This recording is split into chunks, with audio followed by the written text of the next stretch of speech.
சரிதானே? அப்ப இப்படியான விடயங்கள் எல்லாம் இன்றைக்கு உள்நாட்டு சுற்றுலா துறைகளை விருத்தி செய்வதற்காக நடவடிக்கைகள் மேற்கொள்ளப்பட்டிருக்குது. அடுத்தது, சுற்றுலா கைத்தொழிலின் பாதகமான விளைவுகளை ஏற்படுத்தும் காரணிகள் இனங்கண்டு அவற்றை இழிவளவாக்குவதற்கான நடவடிக்கைகளை மேற்கொள்றது. இப்ப உதாரணமா வந்து சுற்றுலா பயணிகளை பாதுகாப்பதற்கான சட்ட நடைமுறைகளை வந்து நடைமுறைப்படுத்துறது, சூழலை நியமிக்க தன்மைகளை விருத்தி செய்யறது, புதிய தொழில்நுட்ப முறைகளை அறிமுகப்படுத்துறது, ஊழல் மோசடிகளை வந்து குறைப்பதற்கான நடவடிக்கைகளை மேற்கொள்றதெல்லாம் இந்த சுற்றுலா கைத்தொழிலினுடைய பாதகத்தன்மைகளை குறைக்கிறதுக்குரிய காரணிகளாக வந்து இருக்கும். இதோட எங்களுக்கு இந்த சுற்றுலா கைத்தொழில் என்ற வந்து பகுதி வந்து முடிவடையுது. இதுல யாருக்கும் எதுவும் சந்தேகம் இருக்கிறார்கள், எதுவும் டவுட் இருக்கிறார்கள், எதுவும் கேட்க போறோன்றார்கள், நீங்க கையை சுத்தி கொண்டு உங்களுடைய சந்தேகங்களை வந்து கேட்கலாம். இல்ல எங்களுக்கு ஒரு சந்தேகம் இல்லாட்டி நாங்க அடுத்த விஷயத்துக்குள்ள போகலாம். சார் கேளுங்க. சார் ஒரு வேற டவுட் ஒன்று கேட்கவா சார்? கேளுங்க கேளுங்க கேளுங்க, பிரச்சனை இல்லை, கேளுங்க. எல்லாம் புவியியல் தானே, கேளுங்க. தற்க- தற்காலங்கள்ல அதிக அகதிகளை உருவாக்குற நாடு எது சார்? ஓகே. இப்ப அதிக அகலைகளை உருவாக்குறது வந்து உபசகாரா. சரிதானே? இந்த சகாரா அதாவது சகாரா, அடுத்தது எத்தியோப்பியா. இது ரெண்டு தான் அதிகளவான வறுமைகளை உருவாக்குகிற நாடுகள், உபசகாரா அல்லது எத்தியோப்பியா. சரிதானே? சரி. ஓகே. இப்ப அது வந்து என்னன்னு சொன்னா, இந்த உபசகாராவில வந்து பாத்தீங்கன்னா சரியான வறுமைகளை ஒழிப்பதற்குரிய திட்டமிடல்கள் இல்லாததாலதான் இந்த உபசகாராவில வறுமையாளர்களினுடைய எண்ணிக்கை இன்றைக்கு தொடர்ச்சியான வகையில் அதிகரித்துக் கொண்டே வருகிறது. அதுக்குரிய குறைவாதற்குரிய எந்த நடவடிக்கைகளையும் அந்த அங்க மக்கள் வந்து மேற்கொள்ள இல்லை. சரி, ஓகே. வேற யாருக்கும் சந்தேகம் சார் இருக்கிறார்கள் பிள்ளைகள்? சார் கேளுங்க டிலுக்ஷா. சார் இப்போ ஒரு கேள்வி கேட்கிறா. இது வந்து இலங்கையில் சுற்றுலா அபிவிருத்தி அதிக அளவில் 2014ஆம் ஆண்டு அறிக்கையின்படி இலங்கைக்கு சுற்றுலா பயணிகள் எண்ணிக்கைக்கு ஏற்ப முதன்மை பெறுகின்ற நாடு. எனக்கு ஒரு கேள்வி ஒன்று இருக்கு சார். 2014ஆம் ஆண்டு காலத்தின் அடிப்படையில வந்து இலங்கையில வந்து சுற்றுலா பயணிகளின் அதிகளவாக வருகை தருகின்ற பிரதான நாடுகள் என்னன்னு சொல்லி கேட்குறீங்க, அப்படியா? ஆமாம் சார். ஓகே. இப்ப என்னன்னு சொல்லி பாத்தீங்கன்னா, இதுல மிக முக்கியமாக இருக்கிறது இந்தியா. சரிதானே? இந்தியாவில இருந்து அதிக அளவான சுற்றுலா பயணிகள் வந்து 2014ஆம் ஆண்டு இலங்கைக்கு வந்தாங்க. அதுக்கு அடுத்தது வந்து பாத்தீங்கன்னு சொன்னால் ஐக்கிய அமெரிக்கா, அதுக்கு அடுத்தது வந்து பாத்தீங்கன்னு சொல்லி சொன்னால் பிரித்தானியா, அதுக்கு அடுத்தது வந்து ஜெர்மனி. இப்படி ஒவ்வொரு நாடுகளாக போய் கொண்டிருக்கு. சரிதானே? சரி சார். அவங்க சில டைம்ல எதன் அடிப்படையில, வீதங்களின் அடிப்படையில கட்டிருக்காங்க அப்படியா, இல்ல பொதுவா கட்டிருக்காங்களா? சுற்றுலா பயணிகள் எண்ணிக்கைக்கு ஏற்ப கட்டிருக்கு முதன்மை பெறுகின்ற நாடு. அப்ப முதலாவது நான்கு. இந்தியா, ஐக்கிய அமெரிக்கான்னு சொல்லி போவோமே. சரி சார். ஓகே. மற்றாக்கள் சார் சொல்லுங்க. சார் பெட்ரோலியத்தின் முனைப்பான அம்சத்துல இன்றைக்கு பெட்ரோலியத்திட கேள்வி உலகளாவிய ரீதியில அதிகரித்து காணப்படுதுன்னு சொன்ன போட்டா பிழையா சார்? இல்ல, பிழை இல்லை. ஏன் பிழை போட்டவங்கள யாரும்? இல்ல சார், அந்த பாயிண்ட்ஸ் வந்து பெருசா பொருத்தம் இல்லை அப்படின்ற மாதிரி சொன்னாங்க, அதான் கேட்டேன் சார். ஏனாமாம், ஏன் கேட்கலையா? அது வந்து இப்ப மாற்று வழி சக்தி வந்துருச்சு தானே சார், அதுக்கு கீழே வந்து இன்னைக்கு மின் இது வந்து அதிகமான பாவனைக்கு இந்த காணப்படுது தானே, ஏன்னா கார் பேட்டரி. ஓகே. இப்ப என்னன்னு கேட்டீங்கன்றால், மின்கலத்தின் மூலம் இயங்கக்கூடிய வாகனங்களை வந்து சில நாடுகள் வந்து அறிமுகப்படுத்துறதுக்குரிய காரணம் என்னென்றால், இந்த கச்சா எண்ணெய் முடிவுக்கு வாரம். சரிதானே? இப்ப நீங்க அப்டேட்ன்ற விஷயங்கள்ல வந்து இன்றைக்கு கேள்வி வந்து இன்னும் குறைவடைய இல்லை. பெட்ரோலியத்தினுடைய கேள்வி இன்னும் வந்து குறைவடைய இல்லை. எதிர்காலங்கள்ல வந்து குறைவடையலாம், அப்படி நீங்க எழுத வேணும். குறைவடையவே குறைவடைஞ்சிட்டு அப்படி சொல்லலாம். அது இன்னைக்கு கேள்வி வந்து டிமாண்ட்லாம் இருக்குது. சரிதானே? இன்னும் ஒரு 2050 2100ஆம் ஆண்டுக்கு பிறகு பெட்ரோலியங்களினுடைய தன்மைகள் இல்லாமகி இலத்திரனியலினுடைய கேள்விகள் வந்து அதிகரிக்கக்கூடிய தன்மைகள் வந்து இருக்குது. சரிதானே? அது பிழையான விஷயம், நீங்க அதை கொடுத்து எழுதலாம். சரிதானே? உலகத்துல வந்து கனியங்கள்ல பெருமளவிக்கிறது பெட்ரோல் தானே? பெட்ரோல் முதன்மையாக அதிகளவான நுகர்வுகளை காணப்படுகிறது பெட்ரோல் தான். அதுக்கு பிறகுதான் ஓகே மற்ற சார். மற்ற கனிமங்கள் எல்லாம் வரும். பெட்ரோல் அல்லது கச்சா எண்ணெய் சொல்லுவோம். பெட்ரோல் என்று கதைக்காம கச்சா, அத கனிய நெய் அல்லது கச்சா எண்ணெய் என்று கதைக்க வேணும், கனிய நெய் என்று கதைக்க வேணும். சரிதானே? ஓகே சார் ஓகே சார் சொல்லுங்க. சார் அணுசக்தின்னு என்னன்னு கொஞ்சம் சொல்லுங்களேன். அணுசக்தி என்றது வந்து பிள்ளைகள் என்ன பாத்தீங்கன்னா ஒரு வெப்பத்தை வந்து பிறப்பிக்கிறது. சரிதானே? அதாவது டெக்னாலஜி ஒன்று இருக்குது. அந்த டெக்னாலஜி ஒன்றை பயன்படுத்தி அந்த வெப்பத்தை பிறப்பிக்கிறது தான். பிறப்பிச்சு அதன் மூலம் நிறைய மின்சாரங்கள் என்னன்னு சொல்றது, நிறைய அந்த எனர்ஜி விஷயங்களை கொண்டு வரது அந்த அணுசக்தின்னு சொல்லி சொல்லுவோம். அதுக்கு ஒரு டெக்னாலஜி ஒன்று இருக்குது அந்த அணுசக்தி உருவாக்குறதுக்கு. சரிதானே? ஓகே. ஓகே, சொல்லுங்க.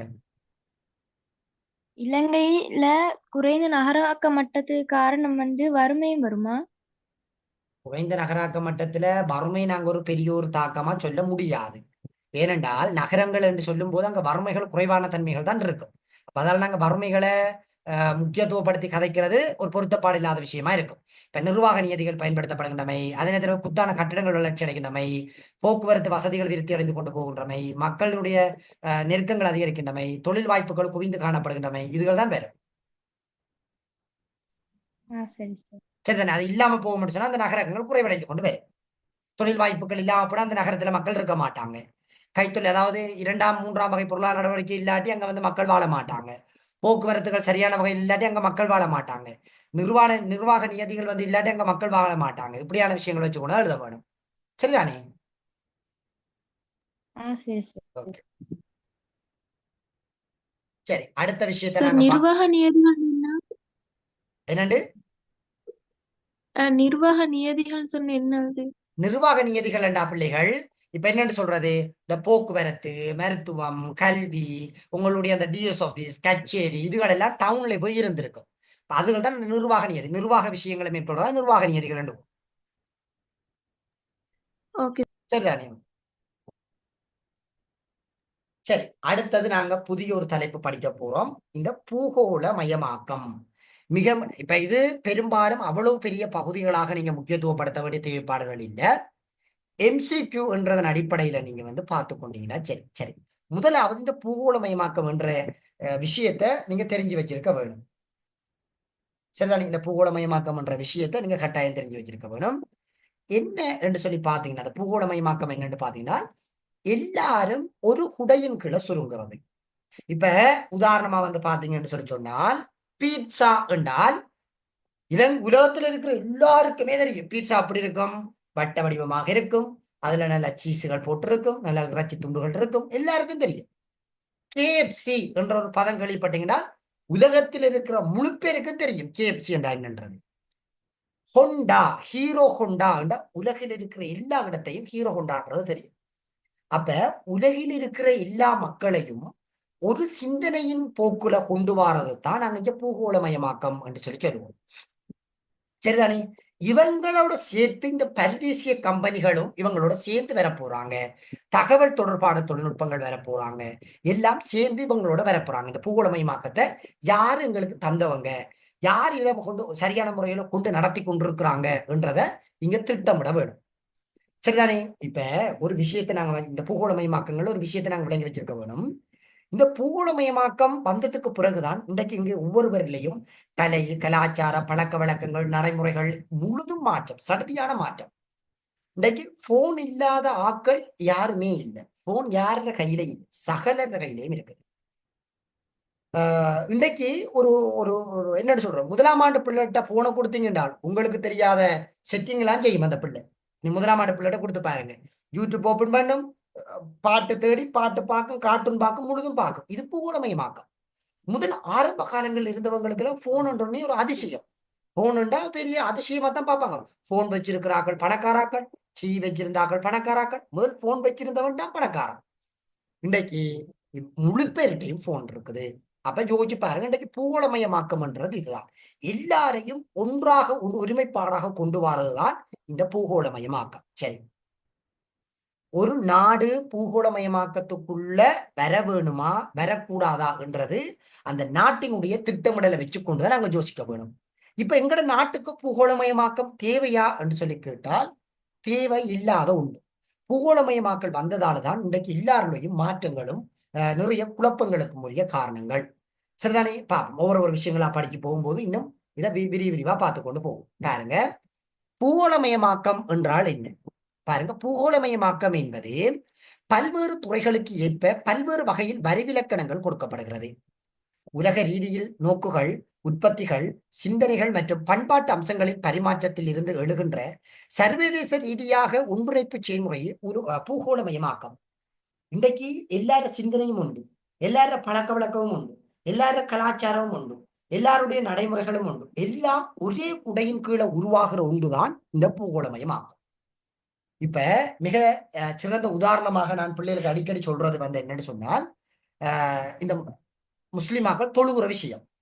இன்றைக்கு வந்து பாத்தீங்கன்னு சொன்னால், அந்த உதாரணமா நீங்க அந்த பிடிக்கிற நோன்பு வந்து பாத்தீங்கன்னா உலகில் இருக்கிற எல்லாருமே அதே டைம் அதே இதுல அந்த அந்த விஷயங்களை செய்வாங்க. அது ஒரு பூகோளமயமாக்கம். சரிதானே? அப்ப இப்ப இது வந்து பாத்தீங்கன்னு சொன்னால் அது ஒரு பூகோளமயமாக்கத்துக்குள்ள இருக்கிற ஒரு விஷயம் உண்டு. எல்லாரும் ஒரே நேரத்துல ஒரே செயற்பாடு செய்யறாங்க. அது வந்து ஒரு பூகோளமயமாக்கம். இப்ப அதே நேரத்துல வந்து பாத்தீங்கன்னா வாகனங்கள் இன்றைக்கு ஒவ்வொரு நாடுகள்லையும் இந்த டியோ, ஹோண்டா, ஹீரோன்னு எல்லா நாட்டிலையும் ஓடுது. அது ஒரு பூகோளமயமாக்கம். KFC முழு நாடுகள் முழு பிரதேசங்களையும் இருக்குது. அது ஒரு பூகோளமயமாக்கம். இன்றைக்கு எல்லாருடைய சிந்தனைகள், செயற்பாடுகள், உற்பத்திகள், மாற்றங்கள் இதுகள் எல்லாத்துக்கும் காரணம் பூகோளமயமாக்கம். அப்ப பூகோளமயமாக்கம் என்றா என்ன?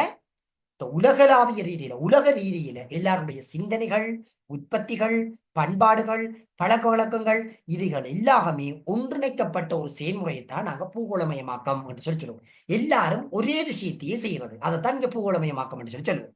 சரியா பிள்ளை? இப்ப விளங்குதா பூகோளமயமாக்கம் என்னன்றது? இதுல யாருக்கும் சந்தேகம் இருக்கிறார்கள்? ஓகே. இப்ப இன்னும் இலகுவான முறைகள்ல இதை விடுங்கள், இந்த பதம் இன்னும் இலகுவான முறைகள் உங்களுக்கு சொல்றேன்னு சொன்னால், ஒரு கொஸ்டல் ஒன்று எடுங்க. கொஸ்டல் ஒன்று இப்ப நான் கொஸ்டல் படிச்சேன்னா அப்ப எனக்கு தெரியும். இப்ப கொஸ்டல்ல சரியா 4:30க்கு பெல் அடிக்கிற 4:30க்கு பெல் அடிக்கும்.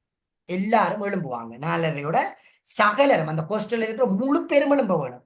யாருமே நித்திர கொள்ளக்கூடாது. சரி, 4:30 5 மணி மட்டும் போய் எல்லாரும் குளிக்க வேணும் என்றால் அரை மணித்தியாலம் தருவாங்க குளிக்கிறதுக்குன்னா முழு பேரும் இருந்து குளிக்க வேணும். அங்க எல்லாருமே அங்க குளிக்கிற இடத்த போவாங்க. பிறகு குளிச்சு முடிஞ்சதுக்கு பிறகு ஒரு அரை மணித்தியாலம் ப்ரே பண்றதுக்கு விடுவாங்க. சரி, எல்லாருமே அந்த ப்ரே பண்ற இடத்துக்கு வருவாங்க. யாருமே டோமிலேயோ ரூமிலேயோ நிக்க முடியாது. சரிதானே? எல்லாருமே அந்த ப்ரே பண்ற இடத்துக்கு வர வேணும். சரி, ப்ரே பண்ணி முடிஞ்சதுக்கு பிறகு எல்லாருமே என்ன செய்யணும்னு சொன்னா சடிவோளுக்கு வந்து படிக்க வேணும். முழு பேருமே அங்க சடிவோளுக்கு இருப்பானுங்க. அங்க யாருமே ரூமுக்குள்ள நிக்கல. ரூம் எல்லாம் லாக் பண்ணிடுவாங்க. சரிதானே? அப்ப அதுதான் இந்த பூகோளமயமாக்கம். எல்லாரும் ஒரே மாதிரி நடக்கிறது, எல்லாரும் ஒரே விஷயத்தை செய்கிறது, எல்லாரும் ஒன்றை நோக்கி பயணிக்கிறது. இதுதான் இந்த பூகோளமயமாக்கம் என்று சொல்லுவோம். அதுதான் எங்களோட சிந்தனைகள். இப்ப போன் எல்லார்ட்டையும் அதே மாதிரி பின்பற்றுவோம். இப்ப சாம்சங் இருக்குமெண்டா இப்ப எல்லார்ட்டையுமே அதே சாம்சங் போன் இருக்கும்னா இல்லைன்னா அதே மாதிரி தான் செட்டிங் இருக்கும். வேற எல்லார்ட்டையும் வேற தன்மைகள் இருக்காது. இதுதான் இந்த பூகோளமயமாக்கம் என்றோம்.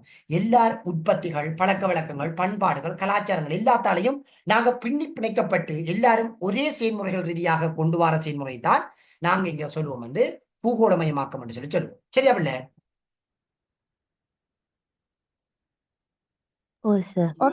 இந்த பதம் விளங்காத கேளுங்க பிள்ளைல. ஓகே. இப்ப வந்து பாத்தீங்கன்னா போக்குவரத்து சொல்லுங்க. இப்ப நாங்க எழுத போக்குல இதே வேர்ட்ஸை யூஸ் பண்ணணும். அந்த சிந்தனை, பண்பாடு அதெல்லாம். ஓம். இப்ப எல்லாரும் சிந்தனை ஒன்றுதானே பிள்ளைகள்? இப்ப யோசிச்சு பாருங்க. இப்ப இப்ப ஒவ்வொரு ஆளுடைய சிந்தனைகளும் ஒரு விதமாது. நான் ஒரு 3-4 மாதத்துக்குள்ளையில கொயரான்றதுல வந்து நான் கொஞ்சம் கூட ஆர்டிகல் வாசிப்பேன் பிள்ளைகள். எனக்கு அந்த அப்படி ஒரு பழக்கம் ஒன்று இருக்குது. புக்ஸ் தான் வாசிக்க முடியலாட்டியும் நான் கொயரான்றதுல வந்து ஆர்டிகல் வாசிப்பேன் கூட. அதுல வருகிற சின்ன ஆர்டிகல் வாசிப்பேன். அதுல ஒரு சுவிட்சர்லாந்துல இருக்கிற ஒரு தமிழ் யாழ்ப்பாணத்து தமிழ் ஒரு ஆர்டிகல் ஒன்று எழுந்தார். எப்படி என்றால், இன்றைக்கு எல்லாருடைய சிந்தனைகளும் ஒரே மாதிரி தான் இருக்குதாமா.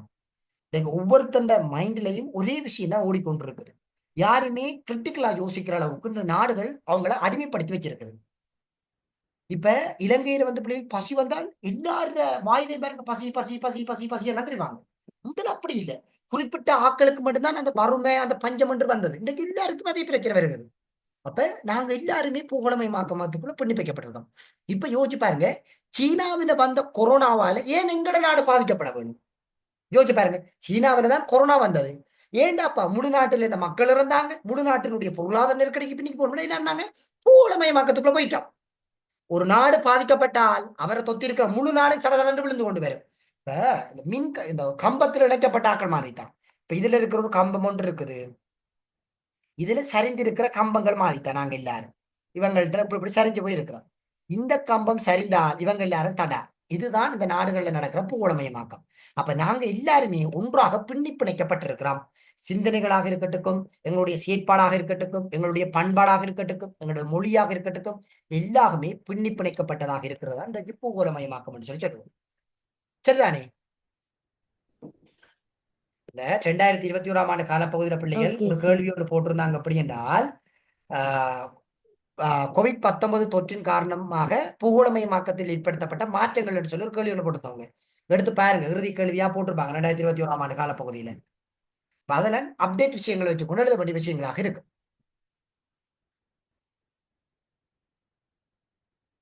இல்ல பூகோளமயமாக நான் உங்களுக்கு டீப்பா கொண்டு போக மாட்டேன். சரிதானே? இது பெரும்பாலும் வரக்கூடிய சந்தர்ப்பங்கள் குறைவு. நான் வரக்கூடிய விஷயங்களை தான் உங்களுக்கு கூட முக்கியத்துவப்படுத்தி கொண்டு போவேன். சரிதானே? இப்ப இதுல யாருக்கும் பிள்ளை சந்தேகம் இருக்கிறார்கள் இருந்தா கேளுங்க.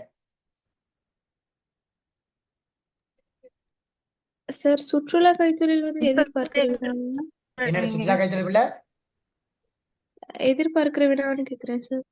சுற்றுலா கைத்தொழில் நான் படிப்பேன், கண்டிப்பா படிப்பேன். சுற்றுலா கைத்தொழில் இந்த மாதிரி உங்களுக்கு வரும். 1 விட்டு 1 வருஷம் தொடர்ச்சியா வருது. Okay sir. சரிதானே? வேற யாருக்கும் சந்தேகம்? அதெல்லாம் ஜென்ரலான விஷயங்கள், அதெல்லாம் பொதுவாக எழுதக்கூடிய மாதிரி தான் இருக்கு. சொல்லுங்க. பூலோகமயமாக்கல் நன்மையா தீமையா? பூகோளமயமாக்கம் ஒரு விதங்கள்ல நன்மை, ஒரு விதங்கள்ல தீமை. நாங்க என்னென்ன இதெல்லாம் பிறகு இதுல இந்த ஹேண்ட் அவுட் எல்லாம் கொடுத்துருக்கிறேன். பூகோளமயமாக்கங்கள் என்ன நன்மைகள் வருது, என்ன தீமை வருது, எல்லாம் சகல விஷயங்களும் இதுல கொடுத்துருக்கிறேன்.